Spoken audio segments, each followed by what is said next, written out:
All right, guys. Well, here we are. It's probably like the fifth or sixth time I've tried to do the video. I'm still sick. I'm in that weird limbo with like post-acute withdrawal, bad diarrhea, really bad nausea, which is like, that's not something I normally get, but I'm not used to fentanyl. And just, I guess the biggest problem is that I just lack energy. And it's just so difficult for me to sit down and do stuff right now. Like right now, my stomach is just bubbling. It feels like somebody's like dropping marbles through like one of those marble mazes, and it's just like hitting like internal organs. And I'm like, hey, yeah, it's this feels totally normal. You know what? I feel like going to the gym and getting on the elliptical. Yeah, fuck it. Who cares if I start farting liquid? I'm down. It just sucks to be in this state because I don't feel good. I realized like I had a really bad month and I have to sit here and, catch up, get stories done. So, we're up here and I'm on the toilet a lot. There's been some masturbation too. So what? You do it too if you were sick. Even when I'm not sick though, I beat off. I like role play that I'm sick. I'm like, you're so dirty. You're so dirty and sick. Oh, it's just bad. It's weird because I'm probably 70% not dope sick. Like, you don't have to panic. And I always describe, like, I was telling Karina, she's like, well, what is it like? And I'm like, those parts in horror movies where, like, the music, like, gets really high. It's like, and it's, like, to show, like, intensity or panic. It's like that, but being really sick on top of it. Like, you're shitting, you're puking, your skin's crawling, restless leg syndrome, and you get all that stuff. And then when you take the Suboxone, it kind of, I can't even get comfortable. It just feels so shitty. You kind of like, it makes you like 70% better, but I still feel sick, like where I'm like running to the bathroom constantly. So to do videos, especially, it's always kind of difficult when I'm traveling. I just feel, I don't know, I just feel fucking nasty right now, and I wish I didn't. I mean, I don't know. It's like, damn, I hope I feel this shitty forever. That'd be cool. Kind of make me appreciate life more. Yeah, right. I'm not feeling like that. I feel like shit. So, I feel a little more comfortable now. But, I thought doing this Ian bonus story would be a good way to get back in the swing of things. And I'm sorry I didn't post yesterday. Yesterday I was just feeling like the worst I've felt probably the whole time. Today it's just bubble guts, Feels like kettle corn's getting popped in my stomach. But instead of like popcorn, like pieces of shit crown and bloom out of my butthole. That's whatevs. Oh, man. I feel sore. Just feel like crawling in bed with Karina and passing out. Maybe fingering. Like, yeah, not in the mood to fuck, but let's finger. Let's keep it classic. Oh, it's hard for me to even like crack jokes like that. But anyway, let's try to get into the story. I can't promise how long it's going to be. Last time I did the video, I remember towards the end, I was feeling so shitty that I just didn't even, I was like, ugh, I don't want to keep going. I mean, I'm not like full-blown dope sick, like I said. It's probably 30% of the symptoms I would have if I wasn't on subs. But it's enough where I'm like lethargic and don't want to do anything. And then, you're also dealing with the post-acute withdrawal depression shit. Feels like this dark cloud kind of hangs over you when you come off a run. And I did all this to myself, so I'm not like feeling sorry for myself. I'm just simply saying it's hard for me to do stuff right now. But let's get into it. Let's get into the story. Fuck having a long introduction. I'm going to try to do what I can.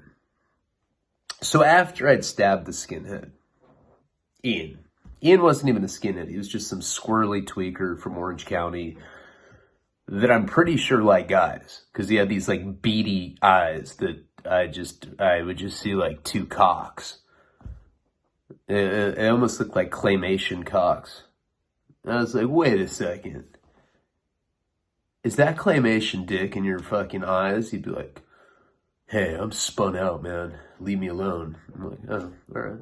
Tweaker's always weirded me out like that. But I stabbed him. When I stabbed him, and I know there's been different renditions of the story or whatever, but in real life, what happened is I stabbed him, and it was kind of like, I'd say that Stoner, the other guy that I'd called Stomper in the book, like the way he reacted to it was shock.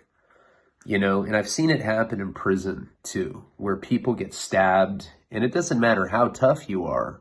Sometimes when you see that kind of brutality in real life, it just stuns you, it shocks you. And that's how he was. You know, I think I'd brandished it, shaken the knife at him. So remember, it's hard for me to recall exactly because I've written about it so extensively. Like, that's the opening for Wasting Talent. That was also the opening for the Love and Bane script, which I didn't write. But I'm just saying, this material has been presented so many different ways in a fictional and non-fictional way. It's hard for me to remember exact details. What I do know is that Stoner was scared. Ian was like I didn't know if I'd killed him. I was dope sick at the time, so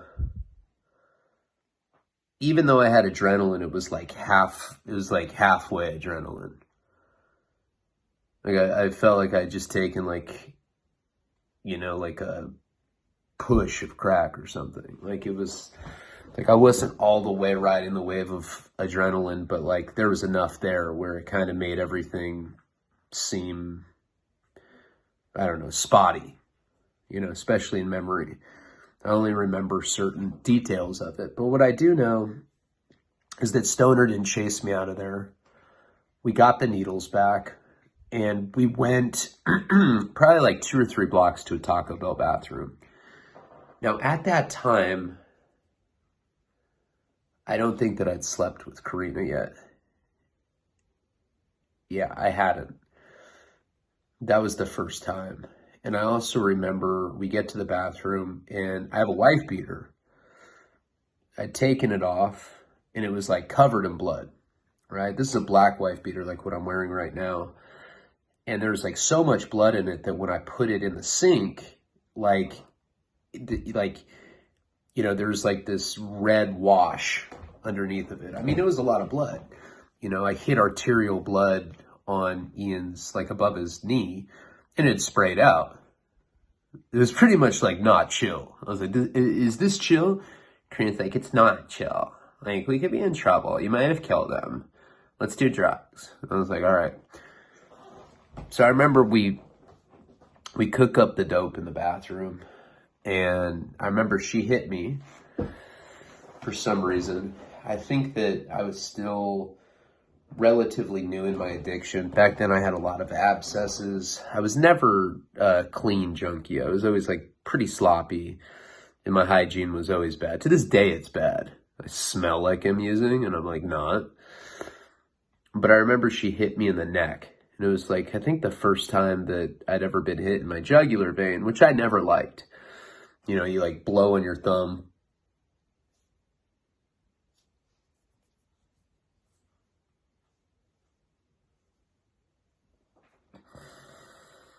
And it comes out right there. Anyway, yeah, I just wanted to blow something. I was like, this is going to serve the story. Let me blow on my thumb. She hit my neck, and then right after that, we boned. Doggy style. She's pregnant. It was disgusting. I regret every second of it. No, I don't. I don't know. At the time, I was like, gosh, my life turned out so good. I bet my other friends aren't doing this. They're like in college getting like law degrees. They like own yachts now. Or rent a guest house in the shitty part of LA. We had sex. And I remember what was weird about it is that afterwards she's like, let's hold hands. And I was like, what do you mean let's hold hands? She's like, after I fuck somebody, I date them. Part of dating is hand holding. I was like, but you're pregnant. She's like, what do you mean? I was like, I don't want to be seen holding a pregnant girl's hand when it's not my baby. Makes me look like a bitch. She's like, it's so offensive. And she got mad about that. She wanted to be my girlfriend. You know, and I talked about this in the Briggy Mars episode. I don't remember what my living situation was at that point. But after we had stolen the needles and we had gone to Taco Bell and gotten high and we had sex, she basically became my girlfriend. And I remember my dad was traveling a lot at the time. See, my dad traveled a lot when I was a kid and all the way up into my teenage years. That's just part of what he did. A lot of public speaking, a lot of consulting gigs, and he'd fly all over the country. And a lot of times he'd bring me with him when I was younger if I wanted to. If he's like, hey, you want to check out Kentucky or whatever it was. That's really how I got to see so much of the U.S. So my mom was always way easier going than my dad. And shortly after the stabbing, I think I didn't realize that it was such a big deal at first. You know, I didn't understand cliques. I didn't understand gangs. I didn't understand that stuff like NLR, you know, a lot of these gangs that kind of originated in the state prison system were pretty expansive. You know, they're all over California. And when that had happened, I got greenlit by NLR, Nazi lowriders. I didn't know that. I didn't even know what that meant. I thought that was like traffic school question. I was like, pretty sure that it's Bubble B. It means that you can go. Someone's like, no, it means that they want to kill you. You know, and people had told me that quickly after that. I think it may have been Pablo that had told me that NLR had greenlit me and that meant that like they wanted to kill me over it. Because I guess what had happened is that I hit him somewhere above the knee and he was never able to walk right again. Like he had to walk with the cane after that. And even though he was a Nazi lowrider himself, and this is very common in the drug world and in the gang world, a lot of times, even if you're not affiliated, even if you're not an actual gang member, but you're like the drug dealer that's like basically taking care of the gang. Who knows? He's probably getting gang fucked by them too. The squirrely tweaker eyes. He's like, I can't even feel anything. I'm mad at my family back home. I'm so numb. Just keep doing it. Yeah. I feel like we're really clicking up right now. He was like one of those guys. So NLR kind of like accepted him because he was the drug dealer. Now, he was never like a big time guy. Like, I think he would get, and this was very common. This is always to this day, this is common with heroin, at least before the fentanyl craze, is that people would get a piece, which is 25 grams, because we're on the metric system with Mexico. Buy a piece, it was like $600 to $1,000 back then. And then people would sell the grams for, I think, $60 back then. Like I said last time, it's like $60 a gram back then, and it was like $50 if you bought 2 of them. You know, so it'd be like $100 for 2, and then I think 3 it was like $120. So you get price breaks, and it's called packs. You know, anything over a gram, 2-pack, 2 grams, 3-pack, 3 grams, and on and on. And then a half piece is 12.5 grams. Full piece is 25 grams. And I think that Ian was the kind of guy that would get like a piece or 2 at a time, $600, 25 grams, and then sell them for like $60 a piece, which is, I don't know what that is, but you know, he was mostly like the kind of guy that was selling it so that he could do meth for free and get butt fucked by Stoner. That's just a guess, but it's probably accurate. So, again, like right away, I didn't realize that I was in trouble. Remember Pablo telling me, Pablo was weird. He was foreigner. He was like from Brazil or something, but he was white power. And he was like white power and like the really gross, like worshipped Hitler type guy. I fucking love Hitler, man. He's fucking, I feel like he's tough because he kills people. I feel like he's better to like than like President Bush. You know, he'd say weird shit like that. I'm like, okay. So he was really into Hitler. He was really into like Nazi culture. You know, he collected like weird, you know, SS soldier memorabilia. He's like, look, I got an SS soldier knife. Do you know how many fucking Jews you think were killed with this knife? He's like, I think about it and it makes me aroused. I'm like, oh, that's totally normal. Can I sleep on the couch tonight again? Cool. Hope you don't have some sort of freak out and stab me because you think I'm Jewish. He really hated Jewish people for some reason. He hated black people. And he preached that stuff to me. You know, he was a tweaker. He'd get twacked out and he'd preach racial superiority to me while he's sucking on a glass dick. He's like fucking playing with the balls at the end of it. He's like, I think, you know, I think, you know, the white people, we are, you know, how do we say superior?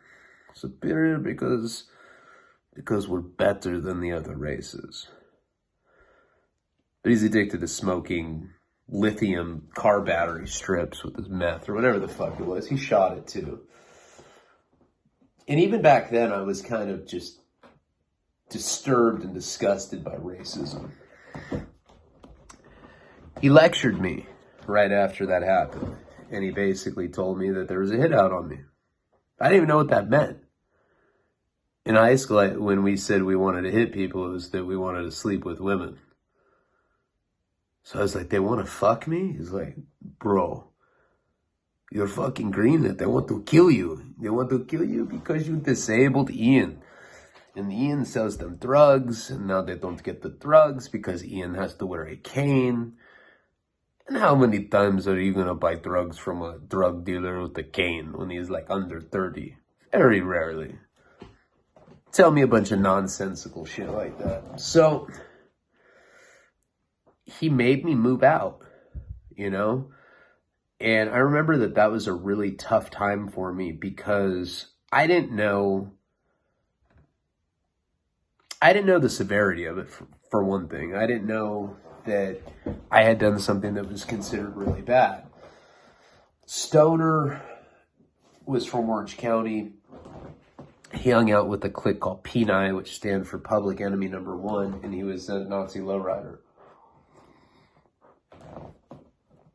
On more than one occasion before Pablo kicked me out, they had come to his place looking for me. You know, like this group of skinheads. And Pablo would be like, I hate black people too. They'd be like, aren't you Brazilian? I am, but I hate Brazilian people too. I hate myself. That's why I do drugs. And eventually after they came, and I guess they came with guns and all that. I mean, it was like, you know, these little cliques that are portrayed on like Gangland and in films. And it's real stuff. This stuff is really happening. And Santa Barbara is this small, very soft town. But see, that's one of the problems that I'd always noticed in the drug and gang culture in Santa Barbara is it was never the people from the town that you really had to worry about. It was people like Ian and Stoner that came up from Orange County because they were friends with some like legitimately tough guys.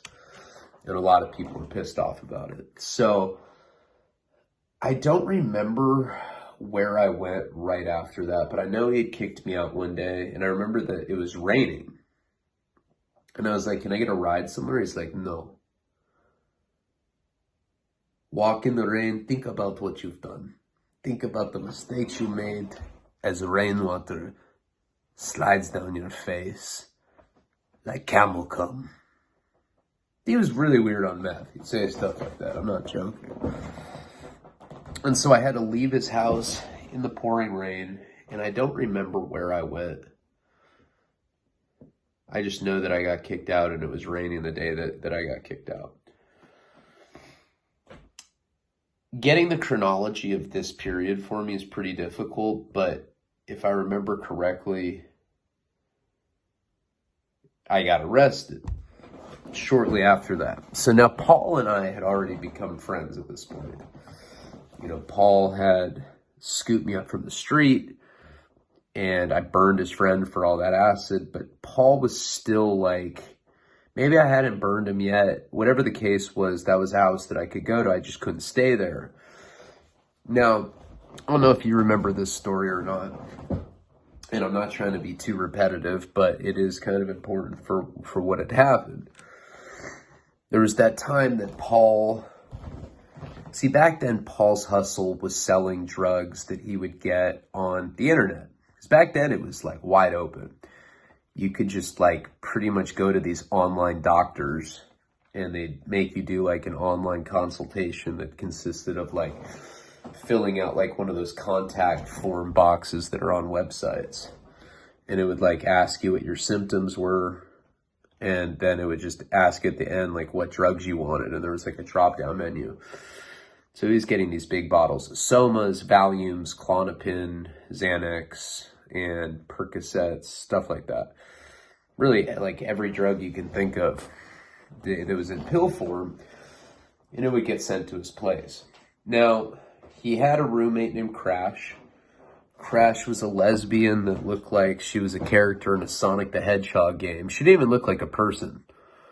Like at times I thought that she was just going to start like curl up in a ball and start like flashing with electricity and like roll around like keystring gold coins up her ass or whatever. But she didn't like me from the beginning. She didn't like me from the first time that I'd gone to Paul's house because they had ordered a pizza and me and Karina, who was pregnant, ate it all. And then we acted like we didn't. We had like tomato paste like all over our shirts. We're like, that's stupid. You guys are just making what? Because we do drugs? That's stupid. You know what? I'm offended that you'd even think so. They're like, dude, you have tomato paste all over you. Tomato sauce. It's so hard to get comfortable. That's one of my main problems. And I'm like trying so hard just to get a video done. Oh. Okay. Surprisingly way less comfortable. But we're going to try it because I just have to get this done. So she didn't want me around. You know, from the get-go, he's a liar. He's full of shit. He's a thief. He smells like shit. And I remember, too, what was really embarrassing. It's probably like the second or third night that I was staying with Paul. I left my dirty laundry on the couch because they were letting me live in this garage that had been converted into a room. Like it had a pull-out sofa, graffiti all over the walls, spiders everywhere. And at that time, Paul had showed me Kill Horse. So in my mind, I was like, okay, this is obviously the calling. I'm going to make this video about going to Michigan from California to go meet up with my long-lost love. We're going to film the whole thing, do a bunch of acid, do a bunch of drugs, and iconicize it. Make it like a Fear and Loathing, but a real, like, road trip. I was very delusional back then.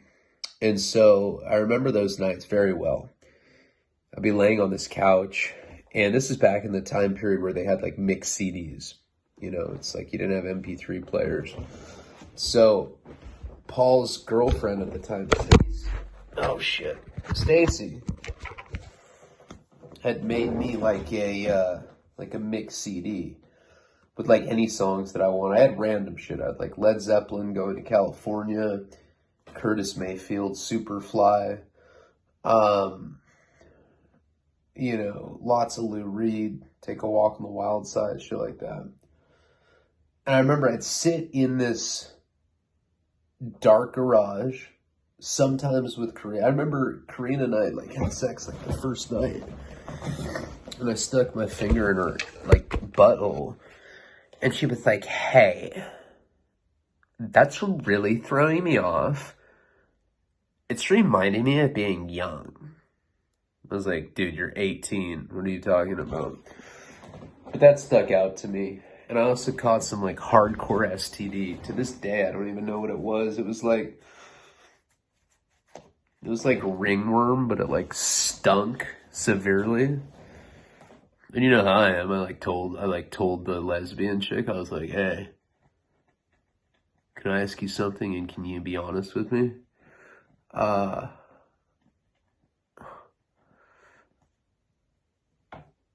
does my ringworm on my dick stink? And she's like, oh my God, I hate men. I was like, all right, cool. So we hit it off with a bad start.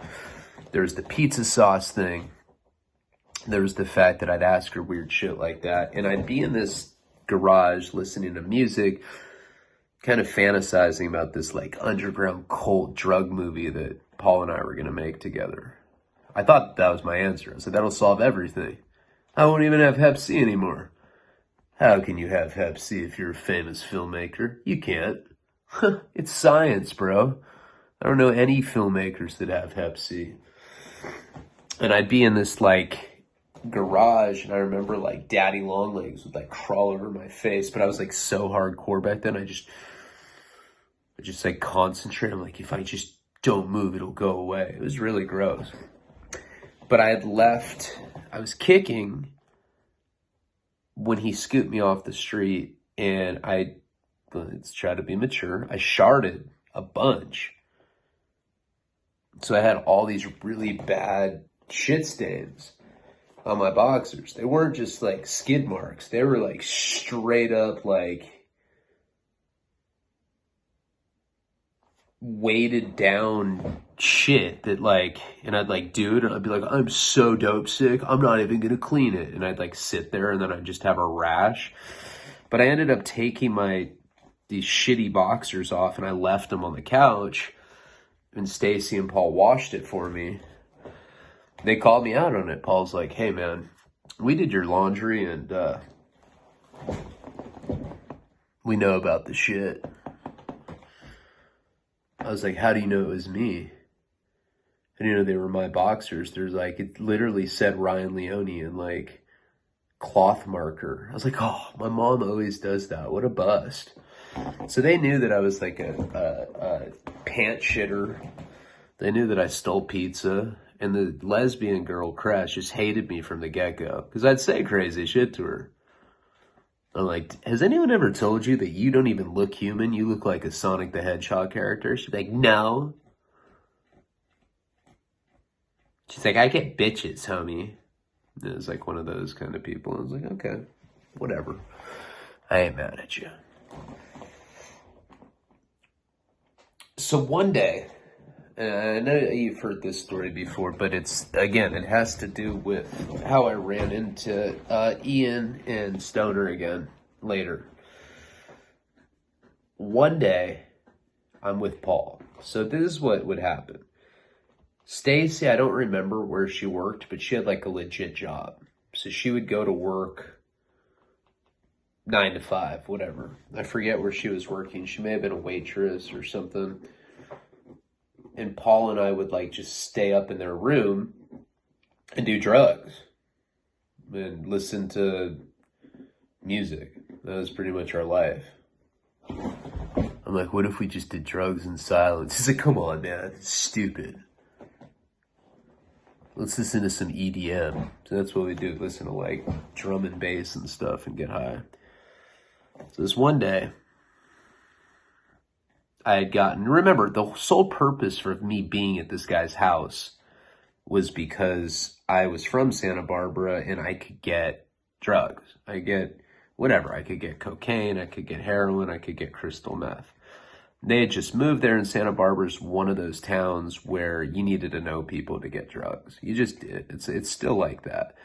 You know, it's not like LA where you can just go to certain street corners and have drugs within seconds. Like there, you need to know somebody, and it's still hard because people bullshit and the prices are so inflated. I mean, the prices of drugs in Santa Barbara are incredibly more expensive than other parts of California. For instance, back then the grams were, going for $60 or whatever. that was like a good price. They typically went for 120, like double what they were charging in like LA. So that's one good thing that I had, is I always had good connections for drugs, and that's kind of why Paul and everybody there let me stick around, even though Crash, the lesbian girl, wasn't a drug addict. But him and Stacy were.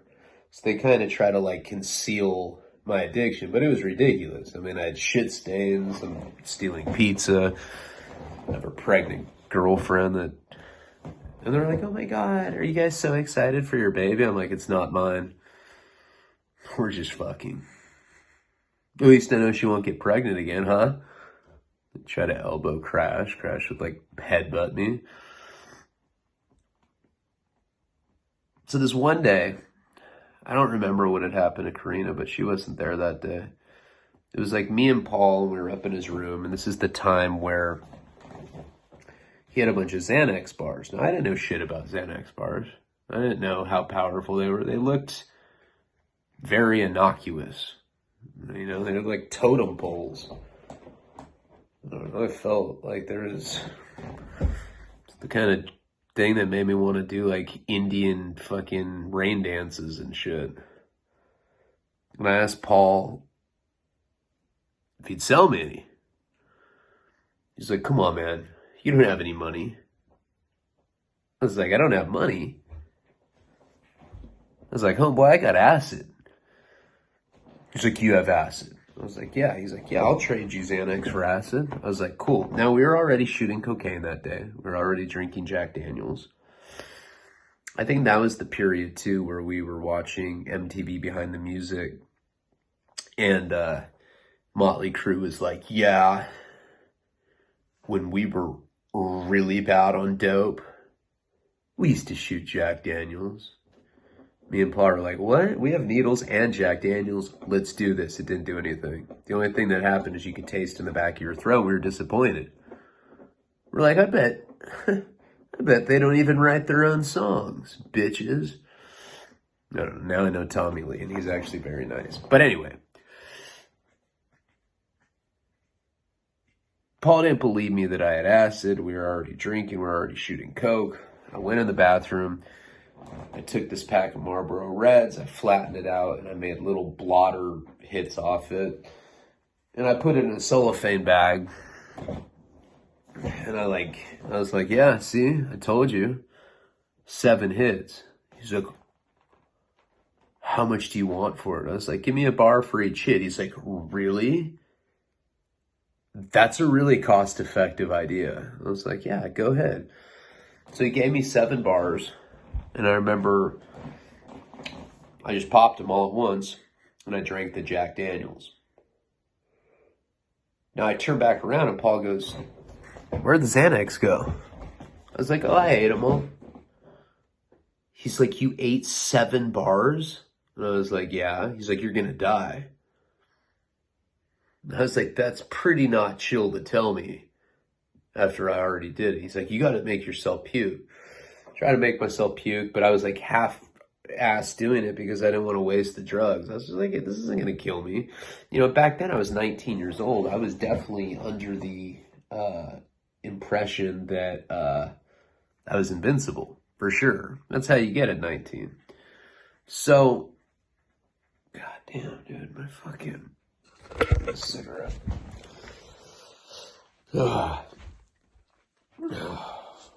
Yeah, sorry, I know I hope these stories aren't lackluster. This is actually a pretty good story. I think we can wrap it up in this 2-part video.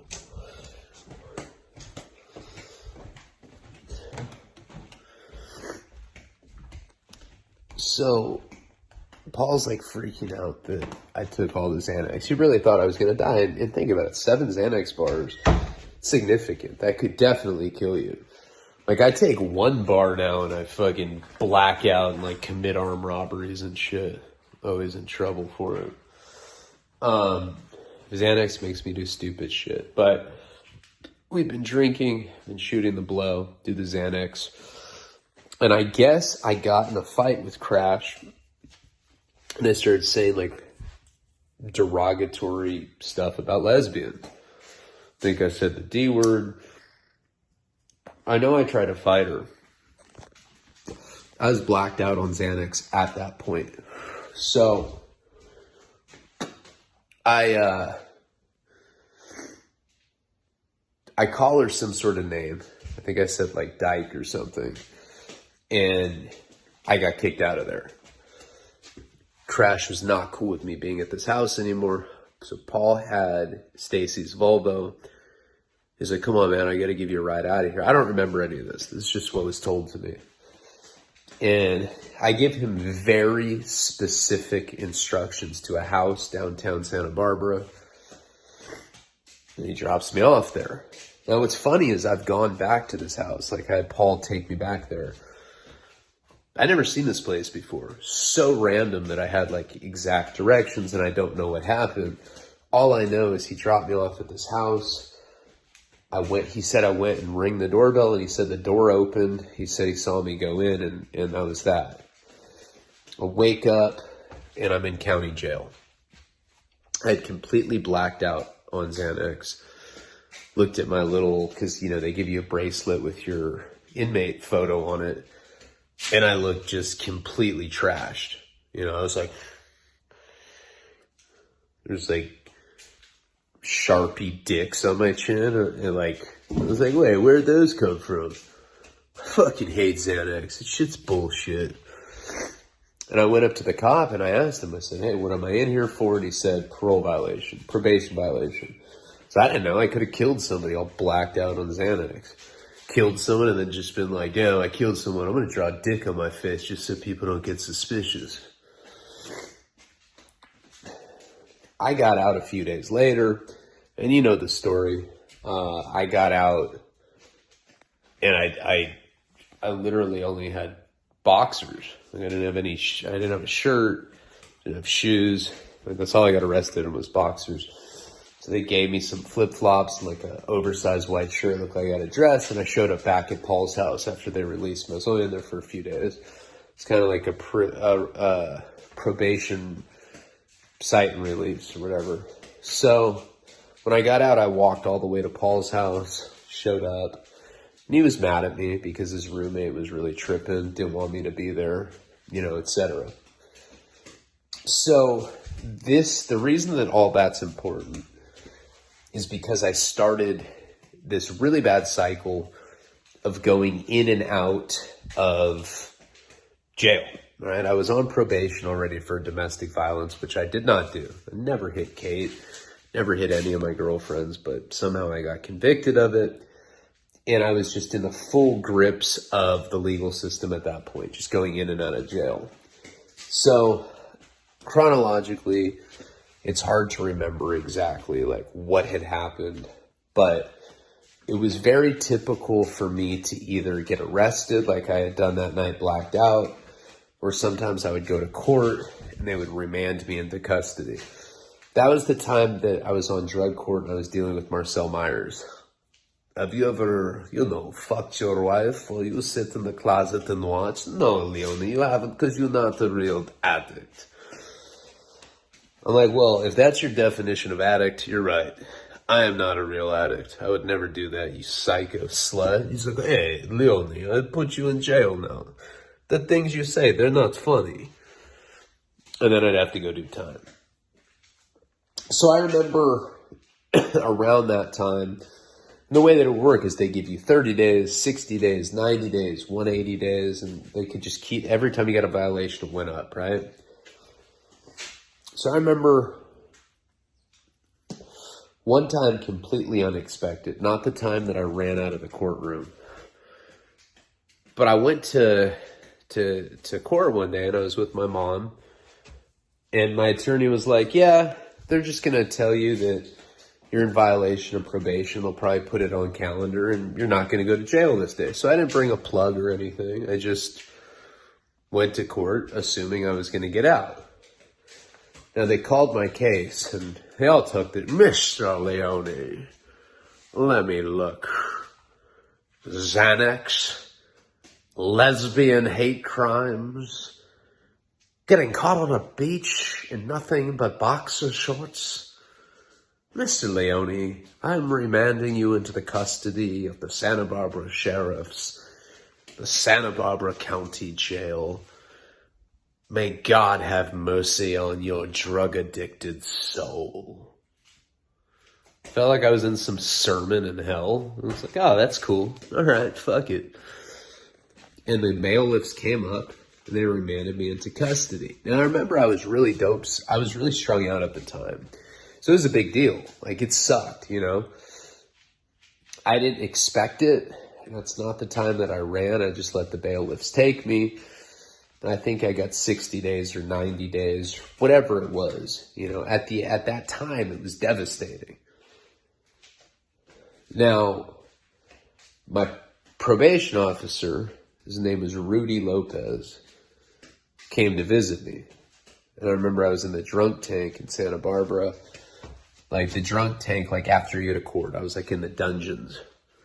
And he came up to me and he's like, hey, pal, I got the probation report, and apparently you're out there using drugs.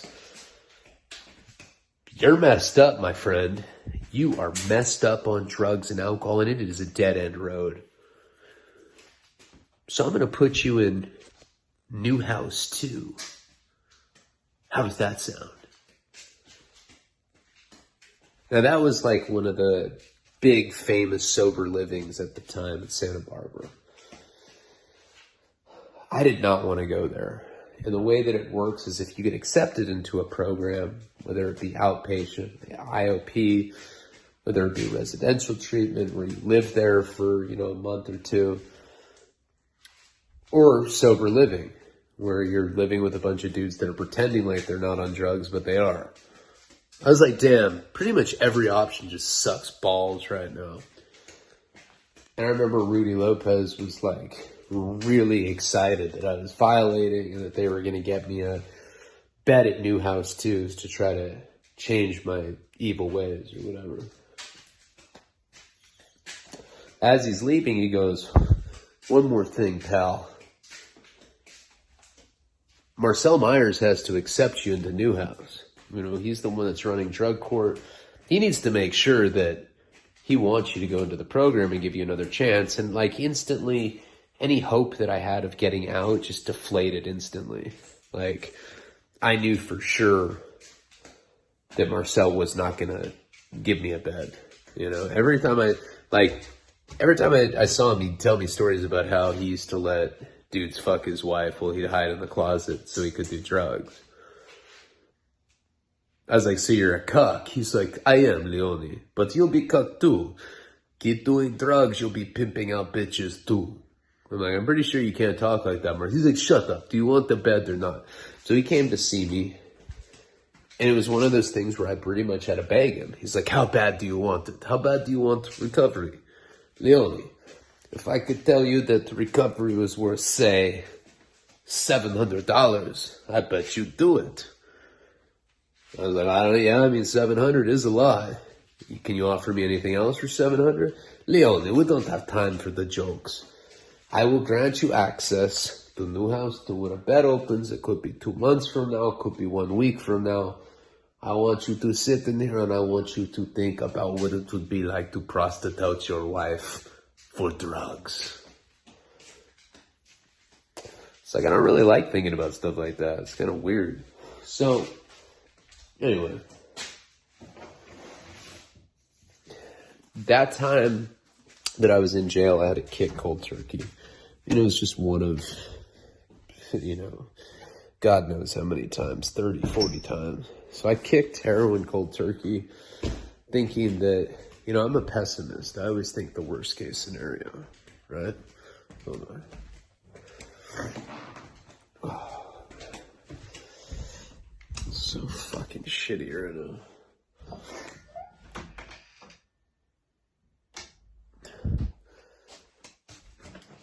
Oh. Okay. Oh. Stomach is just bubbling. Okay. So, anyway, it was weird. I kicked and I was probably 5 or 6 days into my kick. So heroin back then, it was real heroin. It wasn't fentanyl. And it would take about 7 to 9 days to kick. Start feeling normal again. Not like your sleep would go back to normal, but just, the kick. And one day, I remember I was like curled up in my little banana boat. Those are the boats they give you. These little like plastic bins that you sleep in that look like kind of like a coffin or something. They're called banana boats when the jail's overcapacitated, but also when you're kicking heroin, the inmates basically like make you sleep on the floor in this banana boat. So I was all curled up. I was probably beating off, all nonchalant. And I hear a SEAL go, "Leone, roll it up, man. Somebody's felt sorry for your old bitch ass." I was like, all right. They let me out of jail. Marcel's there to pick me up. Now, Marcel's one of those guys that always wore like real sleazy like disco suits, They have like floral patches on their shoulders and shit. And he had aviators on. Drove like an old Cadillac. Picked me up. "How are you feeling, Leone? Feel like prostituting any wives? I bet you are. I bet you sit in jail and you think of all the fucking wives that you can prostitute out." I'm like, no, I was just kicking and was thinking about nothing besides just the fact that I was brutally sick in there. So on the car ride home, I remember this was very weird. He goes, "Leone, I'm hungry. Do you want to go get McDonald's?" I was like, sure. Go to McDonald's. He's like, "Do you have any money?" I was like, "No." He's like, "Oh, Leone, I can't buy you anything.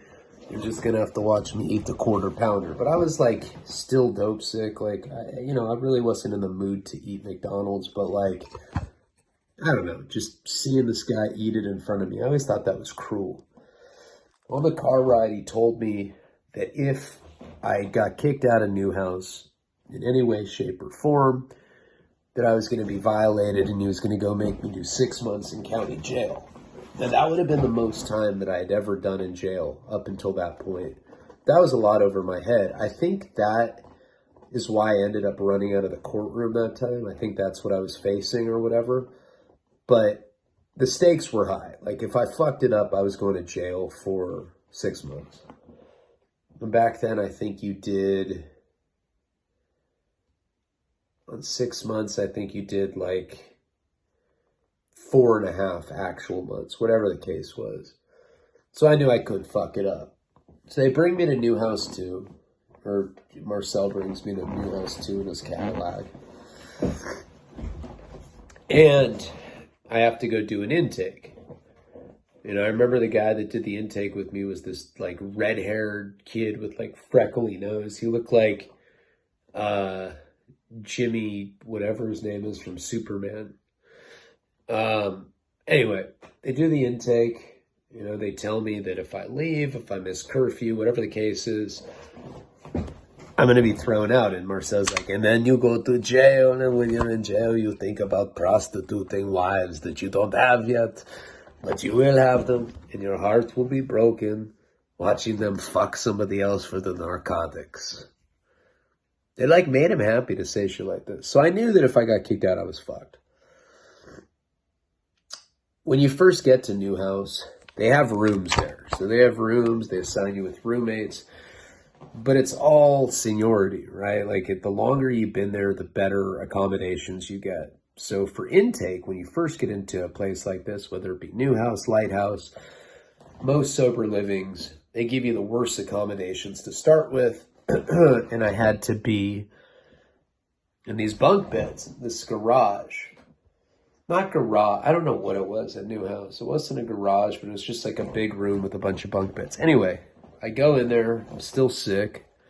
Just want to lay down, I don't want to talk to anyone. People are sleeping anyway. It's probably like 9 o'clock at night. A lot of times at sober livings, people go to bed early because their lives suck so much. They just want to get up and you got to do like morning meditation and chores in the morning or whatever. So I end up going into this room that had all the bunk beds. And I see an Uncle Fester looking motherfucker sleeping in one of the bunk beds. Stoner. I hadn't seen him since then. Now, the things that I've heard was that Ian could never walk right again, and that Stoner was the one that was really mad. I guess he had gotten in trouble from some of his NLR brothers or whatever for not doing anything, for kind of just letting me get away with it. Because Ian now permanently walked with a cane, and he, like, pretty much told Stoner's other gang members and Nazi lowriders that he didn't really do anything to defend him. In the book, I made them kissing sloppily, but in real life, he got in trouble for not retaliating. And I see him. I mean, this guy's unmistakable. He looks like Uncle Fester, but he smokes meth out of light bulbs instead of like being able to turn them on with his tongue or whatever Uncle Fester would do. I see him, and he looks even more creepy. He looks like he's like sleeping with like his arms folded. He looks like a vampire, and he's snoring. And I look at him. Now, at first, I'm like, he looked very familiar, and I thought that that's who it was. But I asked somebody. I was like, hey, is that guy's name Stoner? He goes, yeah, man. He's from Orange County. He's fucking Superior. You know what I mean? I was like, yeah. And I was not happy to see Stoner because, like I had said, they had come looking for me multiple times at this point with guns. And I think that Stoner wanted to get me more than Ian because he was trying to save face with his NLR friends. So I'm like, great. I'm sick. I'm not in any position to defend myself. This guy's so much bigger than me anyway. He's like a huge, big, fat skinhead from Orange County. And I remember I was sick. I couldn't sleep. And I got in a bunk, not next to his, but a few beds down. And I remember sitting up, not being able to sleep because I was sick, and kind of thinking about what was going to happen once Stoner saw me. He was going to recognize me. This guy was probably going to try to kill me. But at the same time, I couldn't leave Newhouse because I had a warrant. And Marcel had already made it like perfectly clear that if I fuck it up, that's it. Like, I'm going straight to jail. And it could be a big deal. So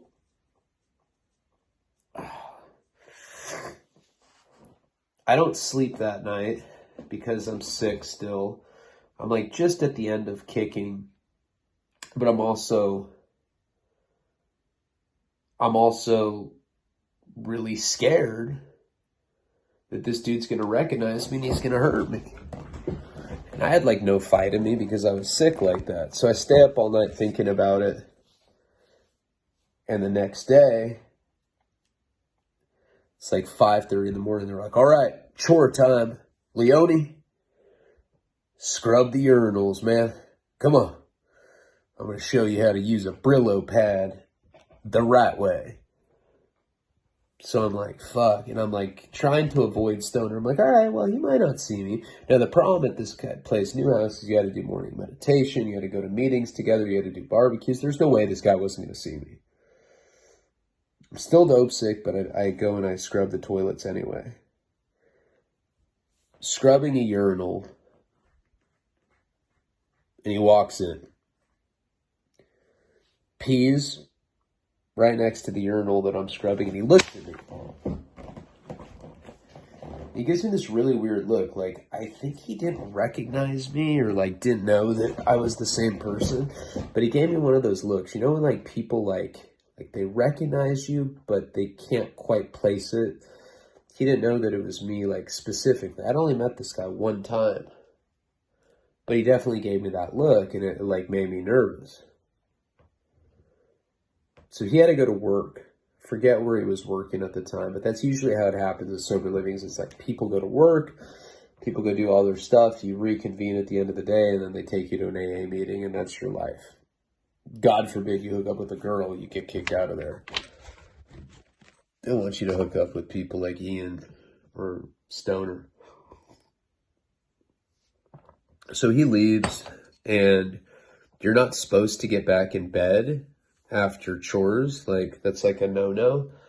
But I was kicking, and I didn't even care. I got back in my bed, and I curled up, and I finally do get some sleep. Like, I didn't sleep at all the night before, and I finally get some sleep. And this drama queen is this black dude, but he's like really whitewashed. He came up to me, he's like, "Oh my God." I was like, "What?" He's like, "Stoner knows that you're the guy that stabbed his homeboy and he wants to kill you." I was like, "I have no idea what you're talking about." He's like, "You didn't stab Ian? That's super violent for a white guy." It makes me want to tell staff, like, what kind of person you really are. You run into a lot of weird shit like that at sober livings, right? So, he told me that Stoner wanted to beat me up. And I'm like, well, that's great. If I leave here, I'm going to get 6 months in jail.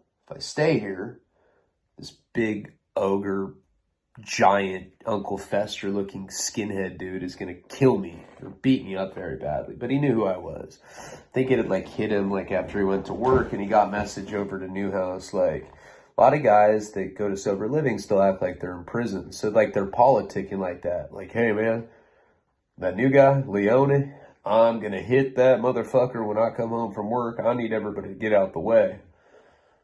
And this guy that had told me, I think his name was Brent or whatever. He's like, "I don't want you to get hurt. I think you should just leave, man.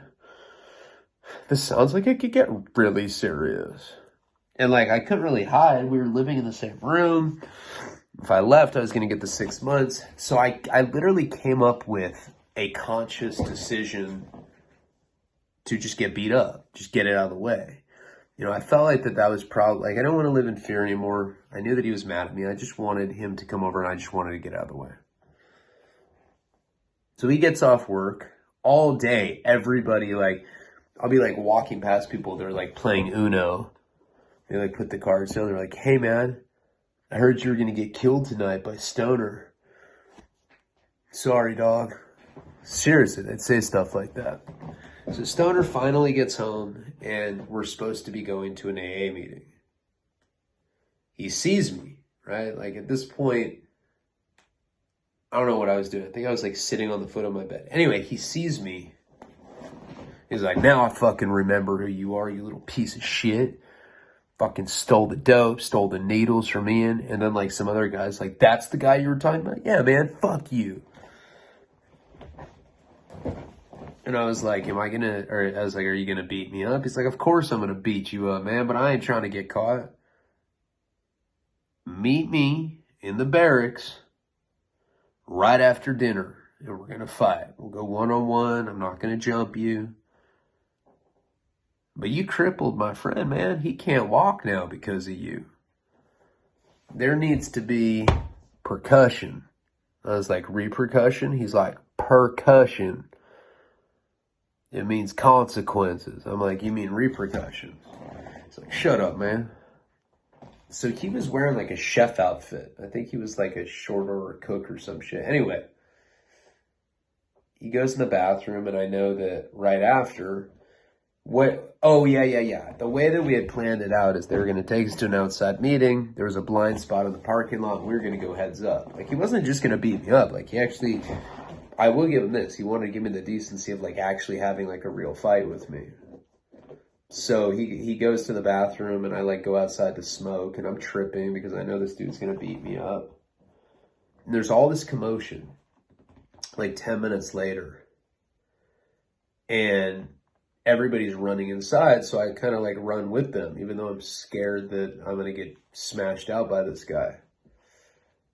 And I just saw Stoner's body sprawled out, coming out of the bathroom. There's a bunch of dudes like dragging him because he was so heavy. His lips had turned blue. It's like kind of like this like great popsicle flavor shade of blue.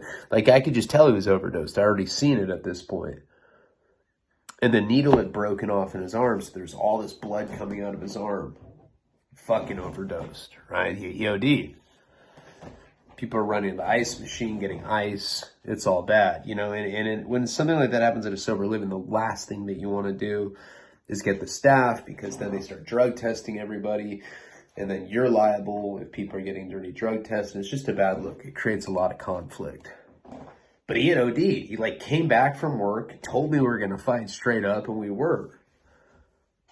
And then he overdoses in the bathroom. But I could tell he wasn't dead yet. And we will get into what happens in the rest of the Ian situation in the next installment of Ian. Thank you guys. That was really difficult for me to do a video right now, but I tried as hard as I could.